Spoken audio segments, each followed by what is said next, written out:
තමන්ගෙන් වැරද්දක් වුණොත් සමාව ගන්න ඕන. ඒ කහට තියාගන්න එපා. කරපු වැරද්දට ආයෙ වලේ වැටෙයි. වලෙන් ගොඩ එන්න ඉනිමගක් තැනෙයි සමාව ගත්ත නිසා. නිසා වරදට සමාව ගැනීම, වරද තේරුම් ගැනීම, දුන් දේ අතහැරලාම දීම, වංහුන් නොසෙවීම, ඕපදූප කේලම් කැලෑපත්තර මේ ජීවිතෙන් වාෂ්ප වෙන්න ඕන නිවන කරා යන්න. තමන්ගේ විමුක්තිය තමන්ම හොයාගෙන යන්න ඕන.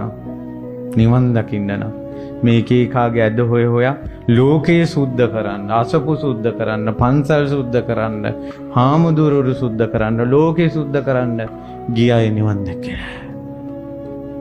තමන්ගේ හිත කියන එකම තැන සුද්ධ කරපු අය අමා නිවනටපත් වුණා.